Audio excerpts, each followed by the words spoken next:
Hello, Johanna, and thank you so much for accepting my invitation for this interview. I'm so happy for today's conversation that we're going to have. How are you? Thank you for inviting me. It's so nice to have a conversation with somebody who is related to style, beauty, fashion. I still don't know enough for your background, but this is what you're going to share now with me. Usually when I have a conversation with clients, there are people from so many different industries and business areas, and it's usually the conversation goes from the basic. You have to involve them in the beauty story in the fashion world. When now with you, I will have completely different level of conversation, which is really a big pleasure for me. You're a jewelry designer. Yes. And you're so talented. I'm one of your biggest fans. I love your designs. Thank you. One of the things I notice about your designs that they're very unique and interesting. You have like as I said, unique, I don't know the name for this specific shape, but it's like a cross. It looks like a cross. And you can see it almost in every single jewelry that you design. Is there a story behind this shape? Specific? There is a story. There's actually a couple of stories, but it's actually not a cross, but a lot of people think it is. And that reason for that is that I'm very influenced by the medieval times. And so because of the medieval look of my jewelry and that shape, I think the eye assumes that it's a cross because the cross shape was very prevalent in medieval jewelry. So because of the overall look of what I'm doing, and that shape obviously looks a little bit like a cross, but it's actually influenced by the flower petals of the lilac flower. So I grew up in Sweden, and in Sweden the seasons are rather harsh. So right now it's very gray. There's not much sunlight. There's nothing green. So conversely then, when spring comes, it's an explosion of life. It's so powerful and beautiful and wonderful, and everybody is so happy about it. And kind of the culmination of that is in June, right when the schools are about to close and everybody is about to go on vacation. The lilac flowers bloom for a very short time, like 3 weeks or something, and they just explode all over Sweden. And the lilac flower, they have a cluster of many flowers, but if you look at each little individual flower, it actually looks like that. It has 4 petals. Oh yes, that's great. So it's a childhood thing for me. It's a nature thing. It reminds me also that really fleeting beauty. It reminds me of savoring the moment, being in the moment. So there's a lot of different stories like that for me, but I'm also okay with it being a cross for many people. I think that it should be what one wants it to be. And the other, the one really heavy influence for me, it is nature, and specifically nature in Sweden. I think it became more important for me because I moved to California when I was 23, and I lived there for 20 years, a little bit more than 20 years, and I just moved back to Sweden. So in California where I lived, there was, it was beautiful in its own way. There was beaches, there was palm trees, but there was no wild forests, and there was none of that that I grew up with. So I had a romantic memory about that. And now that I'm back and my son is growing up here now, and I'm seeing that he's having that feeling, it's definitely connects me to my heritage and my past and all of that. The medieval part of my inspiration, I have no explanation for. It's just something I'm really interested in that period. I read a lot of books that takes place in medieval times. I love historical movies. I love art, European art from that time. I love old castles. I think I'm just romantic, and I like. Yes, this is what I can see. It's so visible from this design.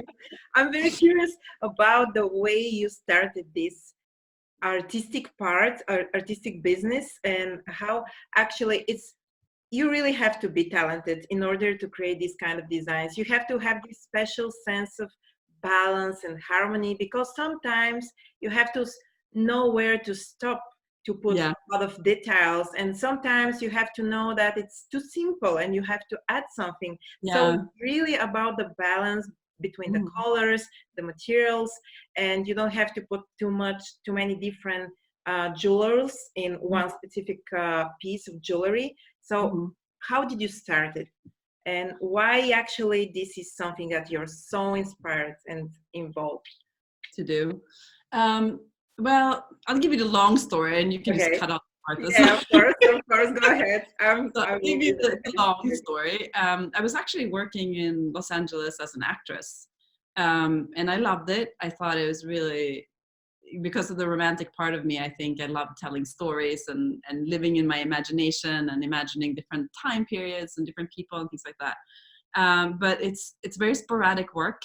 It doesn't Yeah. happen all the time, and I felt I had a lot of creativity and a lot of things I wanted to do, but I always had to wait for somebody else to give me a job. Oh, So that's a very I, bad feeling, isn't it?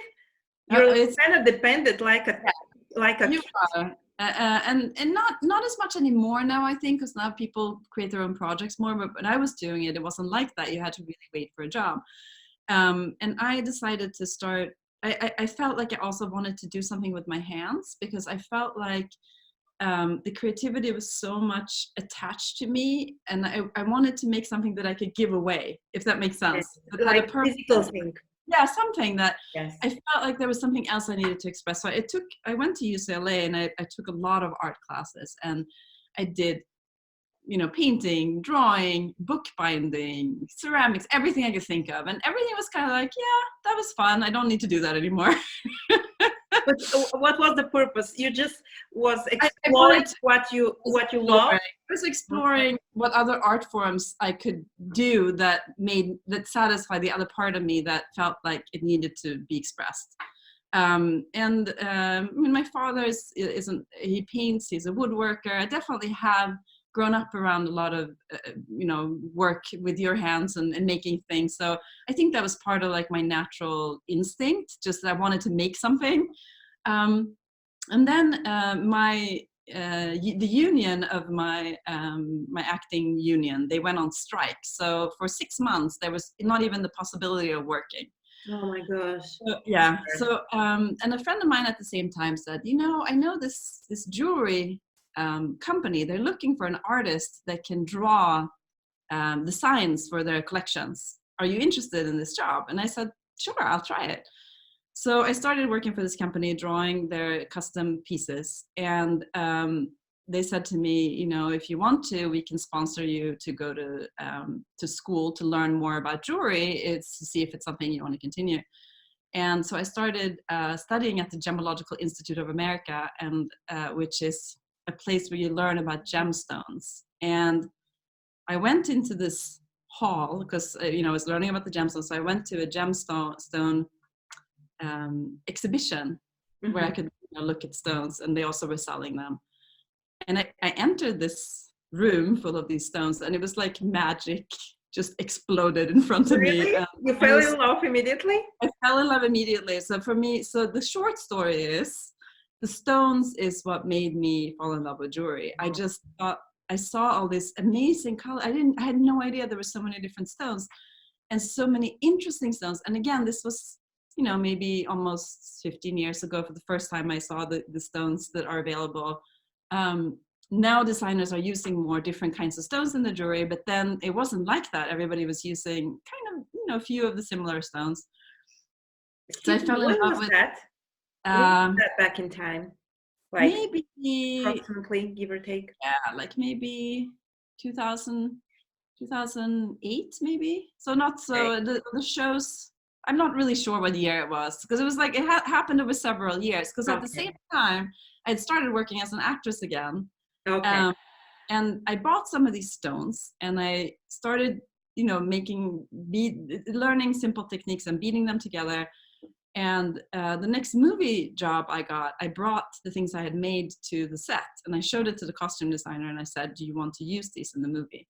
And she said, yes. So Great. that movie ended up being, I had a part in it and I also ended up doing the jewelry for it. And I thought, wow, this is really fun. I want to do this. This is great. Actually, great. Yeah, so it was parallel for a little while there. I did it just for fun, or I did it, for movies. And then I started learning something called wax carving, which is it's like miniature sculpting in wax. So I don't work directly in the metal, I work in the wax. And what that allows me to do is to create these shapes that you're talking about, that are a little softer, that are a little unique and interesting and have texture, because the material that I work in is soft. I use a flame that I drip little pieces of wax, and then I use a knife and I carve out the shapes. So it's So very, everything you do on hand. You don't use any tools like automatic machinery or something. Everything is with some tools and then your hands, right? yeah, most of it. Sometimes I do, like if there's something where, for example, like a row of diamonds has to be set really exactly in something that measures, a millimeter or something. Sometimes I have somebody that helps me to do a computer drawing for very specific. If I have made a drawing, because I usually draw my designs first. Still, that's my initial thing.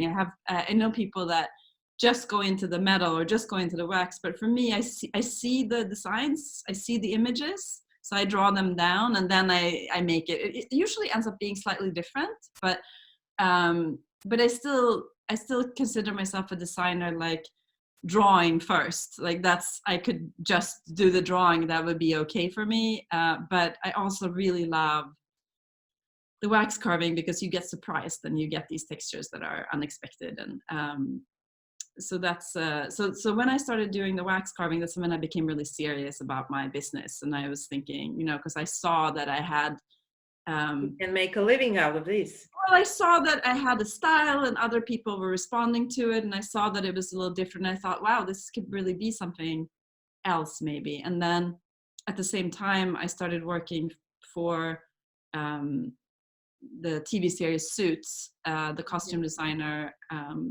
hired me to do most of the jewelry on the show, and that we did that collaboration for 8 years on the show. So I was able to do that at the same time that I was developing my own collection. Tell me about this collaboration, how it all started, because Suit is a very big show. It's really famous. I've watched it, I don't know, 2-3 months ago. I finished the last series. The last episode was. So it's a brilliant show. How it all started and how you get involved in this show? Well, the unusual thing about the show is that and I think why it's amazing in so many ways. The actresses are amazing. I mean, the actors, I should say everybody, but the actresses in particular are amazing. Of course. And it's really wonderful how strong they are and how powerful they are and how they, I think even like watching the show develop over 8 years, it's even become more aware of giving the female characters more depth and interesting arcs and things like that. So I thought it was really fun to be a part of it for that reason. And I had gotten to know the costume designer earlier, so she knew of my work. So when she approached me, it was something that we already had a connection. She knew about me. So what she said was, this is because she had done other jobs, and what's more usual on TV and film is that you have a rather limited budget for clothes and you have a very limited budget for jewelry, because the jewelry, the way it's considered is that you can't really see on TV if it's real jewelry or not. So a lot of times they don't put any money on the jewelry. But this costume designer, her name is Jolie Andreata, and the reason why she was so brilliant at this job is that she doesn't think like that. She says, you can absolutely see, and these ladies would never wear anything that wasn't real. So, we're going to we're going to do really high quality jewelry. And when we were talking about it before I started working with her, she said, I want to know what you want to do. I also have some ideas. So the reason why she wasn't just buying jewelry was also because she wanted somebody she could collaborate with as far as styles for the different people. She was also shooting in Canada. And she felt that she wasn't really able to access as much there as she wanted to. So I was in Los Angeles at the time. So I was able to, a few episodes we were working with really big stones on one of the lead characters. Mm-hmm. So I went and found those stones and made them into necklaces. And so we had this collaboration where she was also able, if she had a vision, I was able to do that for her. So it was great. It was really, really fun and very creative. And I would send her pictures and ideas, and she would say yes, no, maybe. I can agree. She did a great job because you can actually see each of the characters, how they developed from the very beginning, and even if you don't hear what they're saying and you don't know the whole topic of the episode, you can know who is the boss, who is the intern, who is the most important person, and who is winning, who is losing, and all this only by looking at the clothes. And it's so funny. Once I downloaded some of the characters and their looks, and you can really easily recognize the main pieces of the character, like the funny. How was the name? I just forgot the.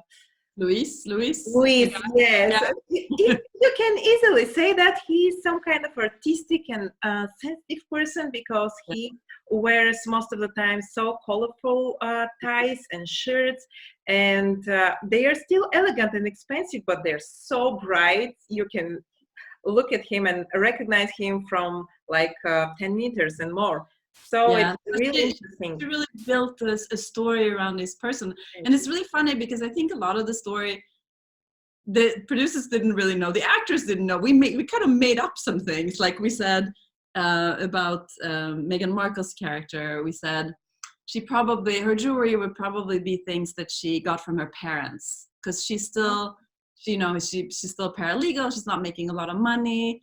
Maybe she has one or two pieces from an ex-boyfriend, but everything is probably like discreet. And then as she was getting more successful, then we would say, she probably went out and bought herself something. So everything was really thought through like that. It wasn't just what goes with this dress. It had a story. And with Johanna Torell's character, who was the boss in the beginning. I love her. I just love her. Can I say she's amazing? Yeah, she's wonderful. We imagined that she was kind of a jewelry collector, that she that she had, and also that she came from a family that had several generations of collectors, so she would also have some inherited pieces. So she had a very stunning jewelry wardrobe because she owned a lot of pieces. And they were colorful and bigger. She had a lot of big earrings and big necklaces, but she would have like one thing. But bold. Her look was bold. Yeah, very bold, but also definitely very classy. And you will almost never see her wearing something twice, the same piece or the same clothes. That was impressive. That is also TV, though. They do that in TV. They don't repeat, and I think the clue is in the name of the series. It's called Suits. So it's a really great show, has a great story, has great actors, and on top of that, a lot of people also really, really liked the wardrobe and liked watching what these women were wearing. So they knew that from the beginning, and they wanted to put extra effort into the wardrobe. But I think it got even more of a fan base than they were counting on, based on the fashion. I think the fashion, because Jolie was so amazing, I think the fashion kind of took off a life on its own. And then, they wanted to continue with that because it was so successful, and everybody loved the characters and their style and all of that. And it's kind of like a fantasy of how we all wished we looked. We want to work like ideal. Something that's almost impossible. I don't think they tried to be realistic, really. It was more like selling an ideal. Get inspired by them, but they had a whole team getting them ready in the morning. No way. Tell me about your current projects. What you're focused at? What is your project idea and dream for 2020?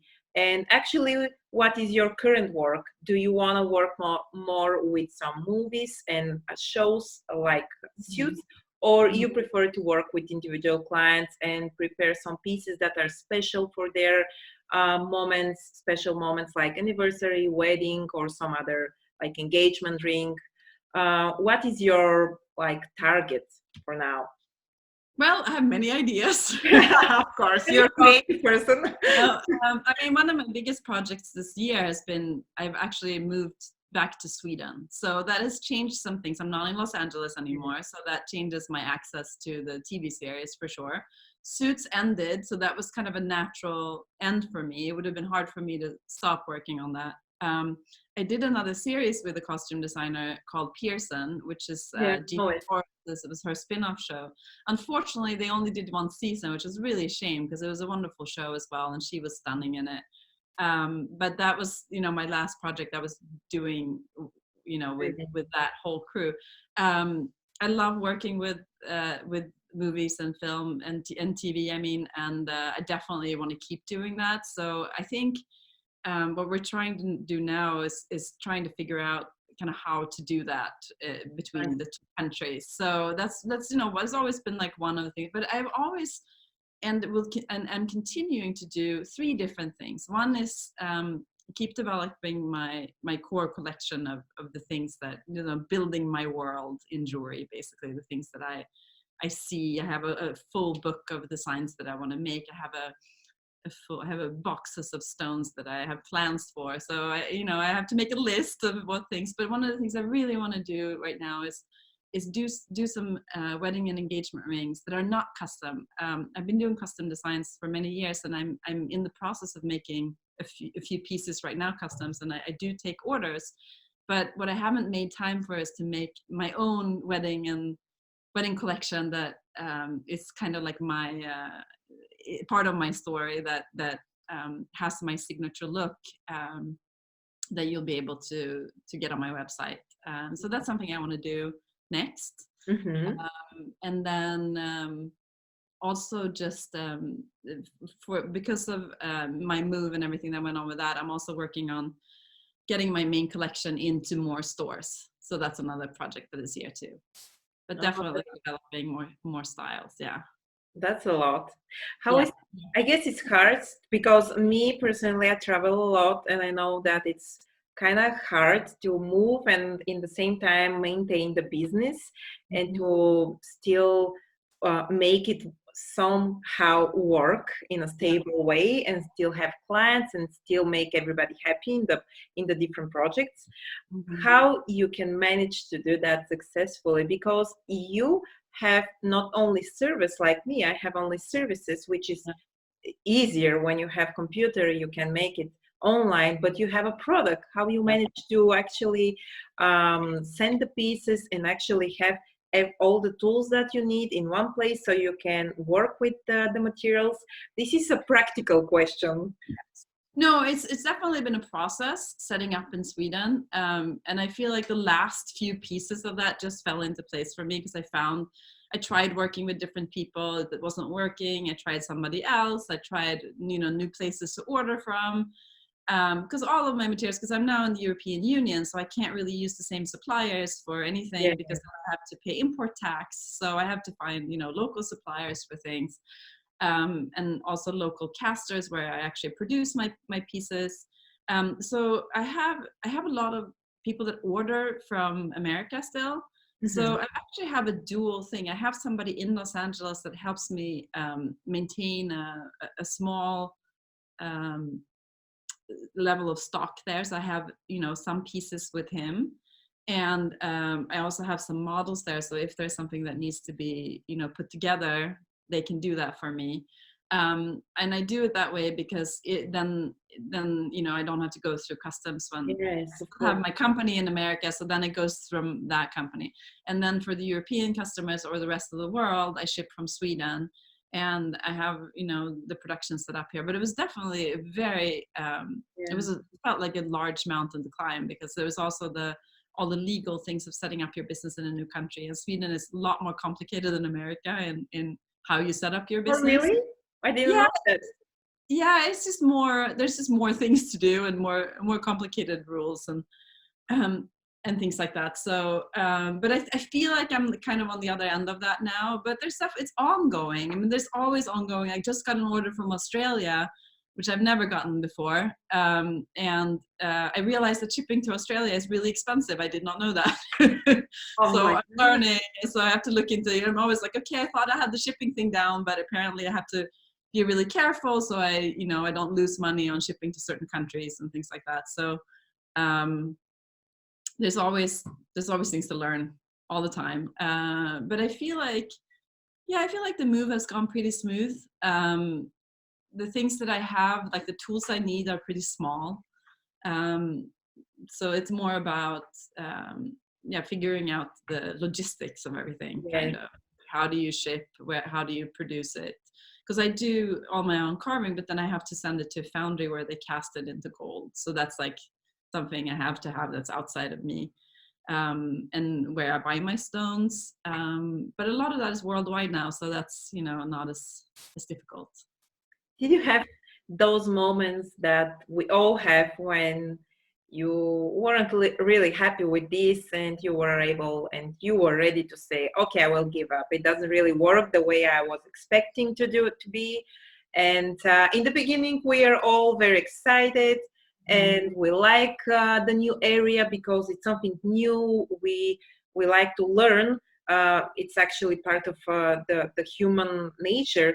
So, but at some point, when the things are not really so fast, and you don't probably find the right logistic paths or the right people to work with, or you don't have enough income, or some kind of problems, most of us, we're ready to give up. Did you have some of those moments? And how did you manage to actually extract from this thought? Yeah, I think I had a few like rough things happen in the early stages in America. One of the stores I was selling to went bankrupt, and tried to sell my jewelry and keep the money, before. So that was a really hard situation where I had to go. I found out about it, and I was able to go and get most of my jewelry, but it was just some really crooked person tried to basically steal my jewelry. So that was the crazy thing that happened, and that made me definitely feel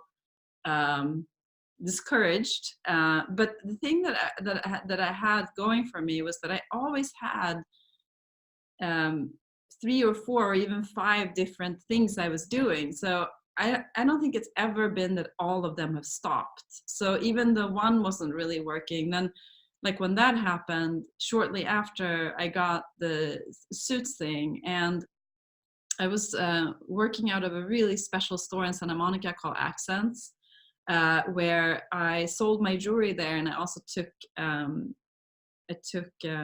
orders for special orders for engagement rings. I was doing a lot of engagement rings at that time too. So in the end, it was okay because I was focusing on other things. I think this is my biggest challenge right now because 2 of those things I was doing are now, they were location specific to Los Angeles. Yes. And they're not, and now I am in Sweden, so I'm in the middle of building up it feels like I'm starting over a little bit. Yes. And so I think this is the biggest struggle, but I set some goals for myself last year, and I achieved a lot of them, so I'm very happy about that. And one of my goals was, I picked out a store in Stockholm that I thought was, the store I wanted to be in. That was really wonderful. And, good. I'm happy for you.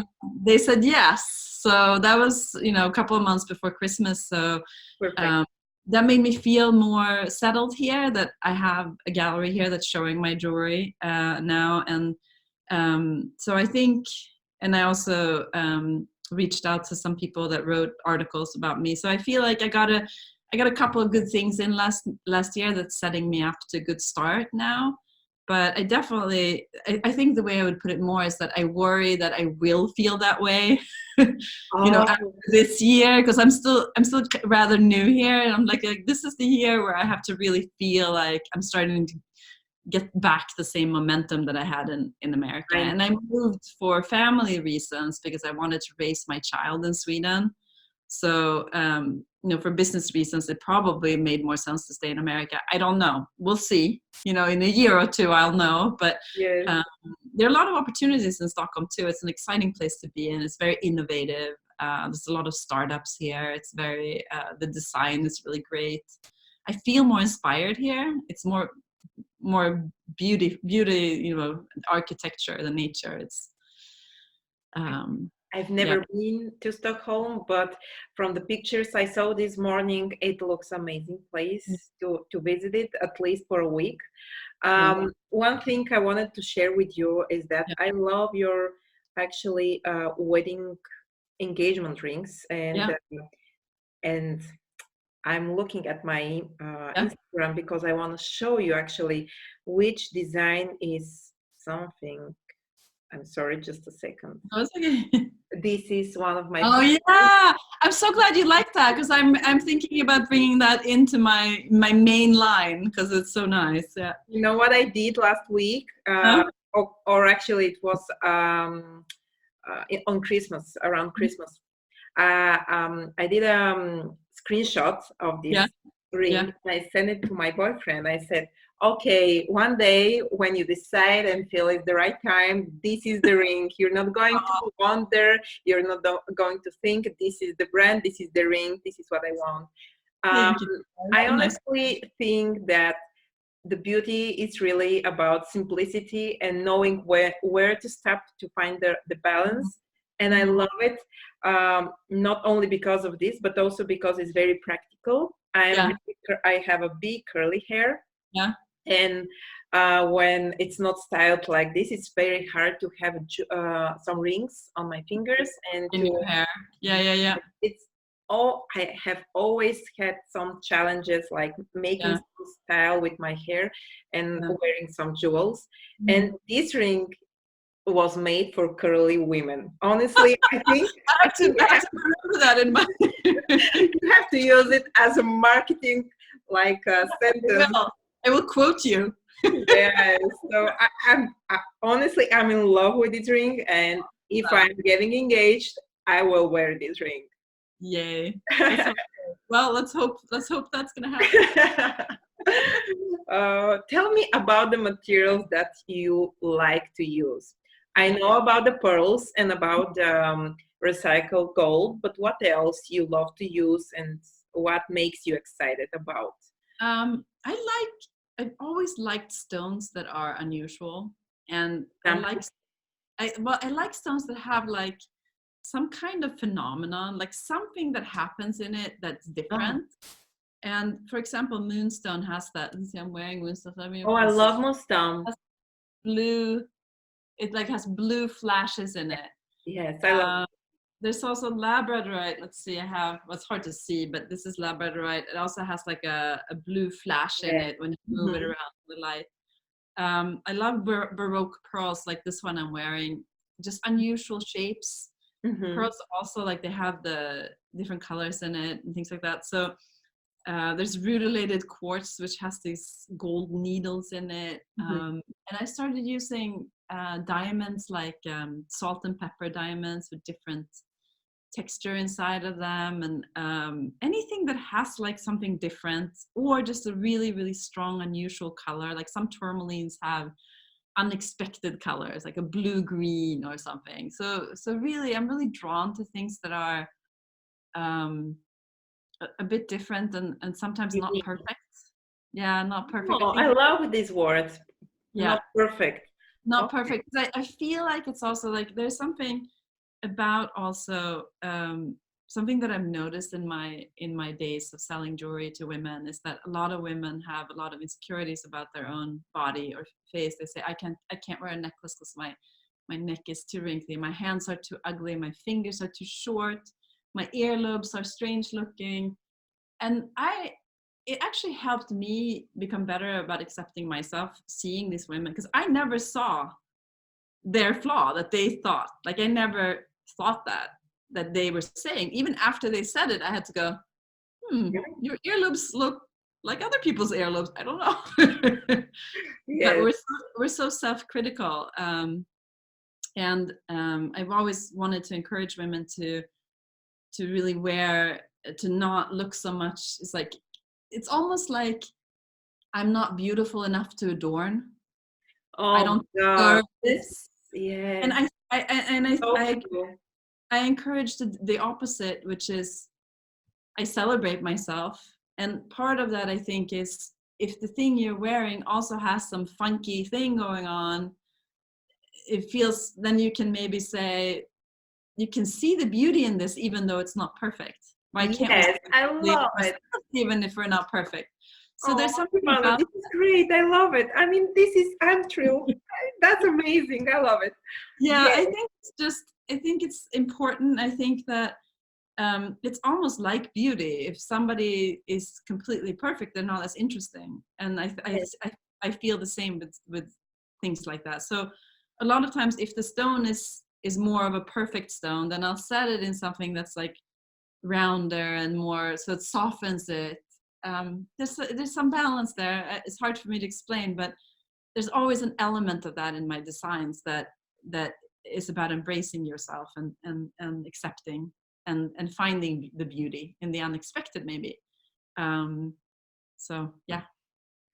No, I love this sentence, and I love the message that you're sending with this. Honestly, now I can now I can understand why people would feel beautiful wearing this unperfect jewelry. Mhm.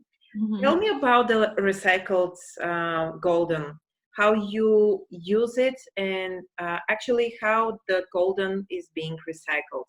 Because I'm not in your field and I'm really not aware of the process. Where did you get this, and how it's actually happened to be recycled? Mhm.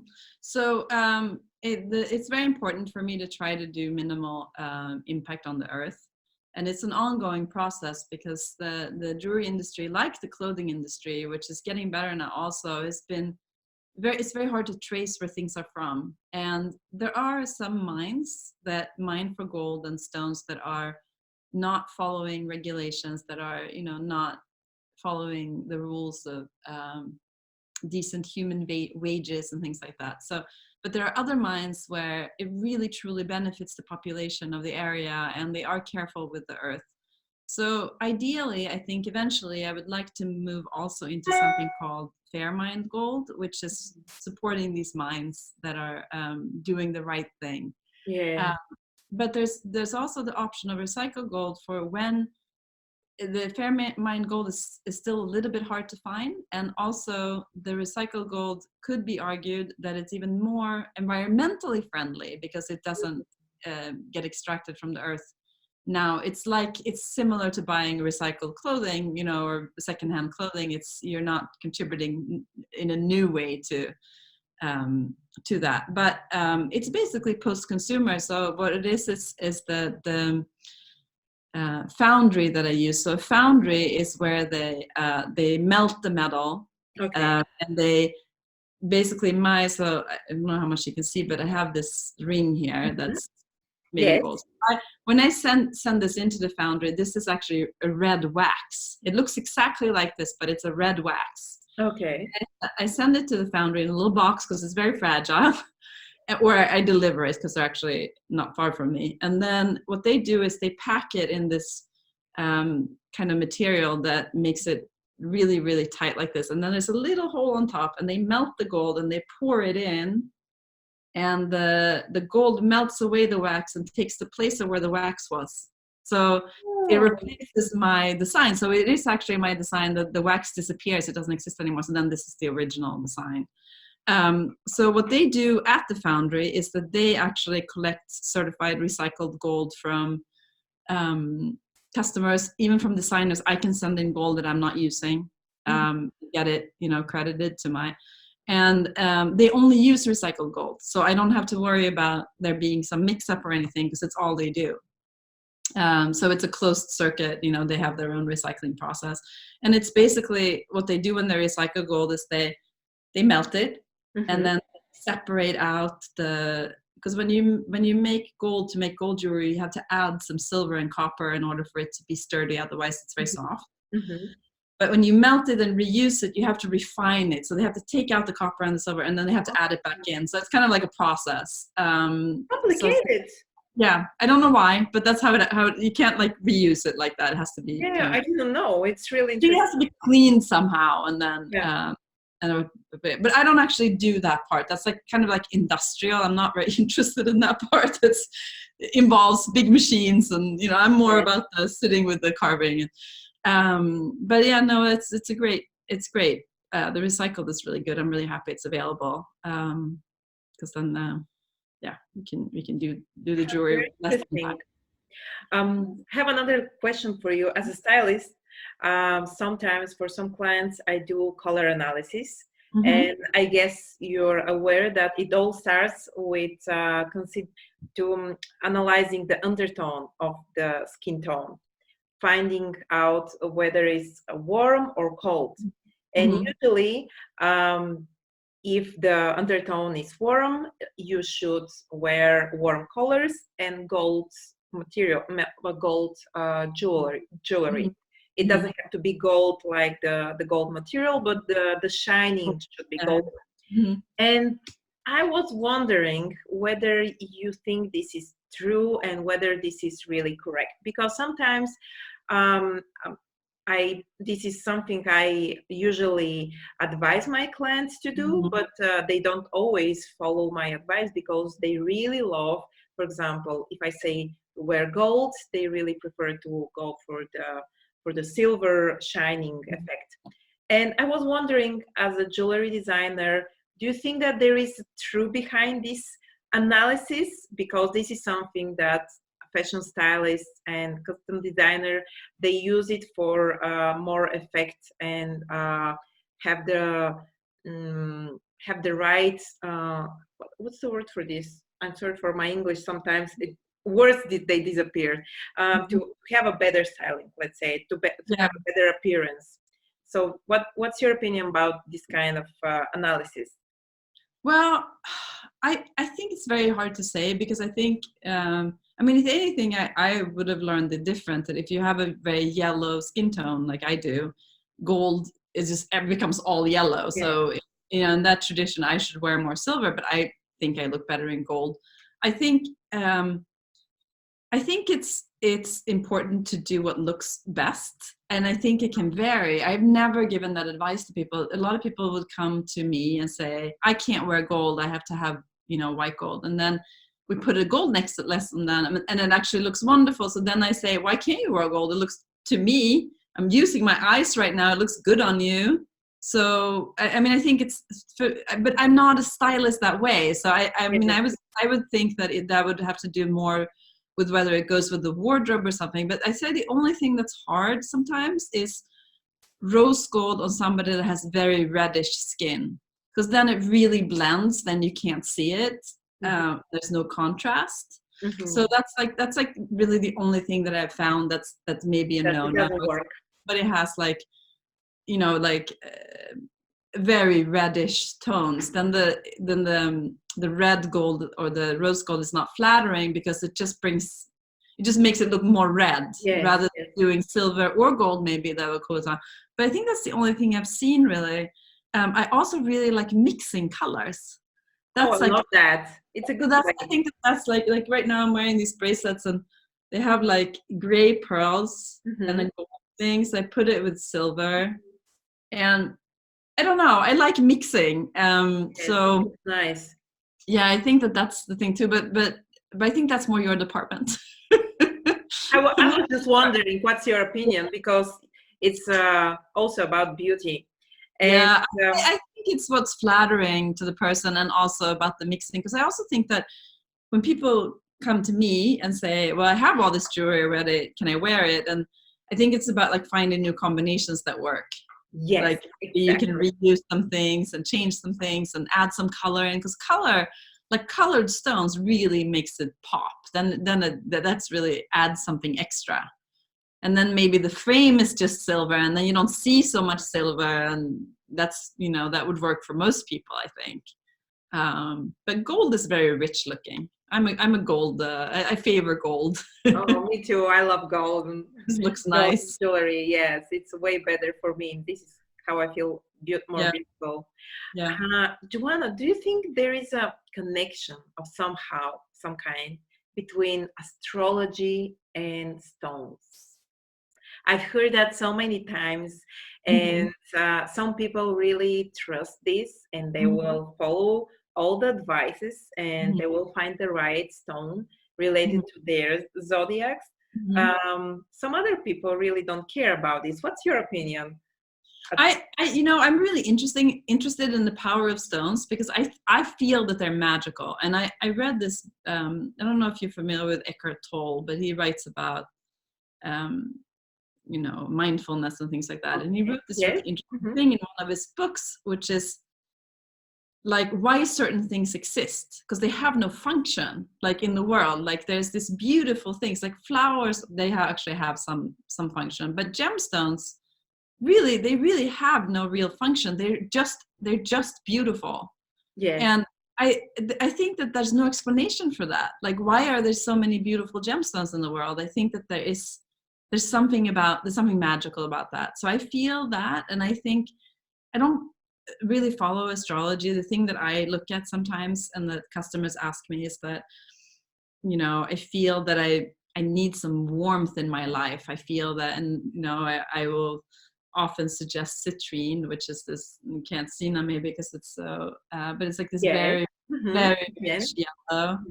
And it's supposed to, and I don't know where this comes from, because it's not astrology. It's more like spiritual, more like healing, like crystal healing theories, where,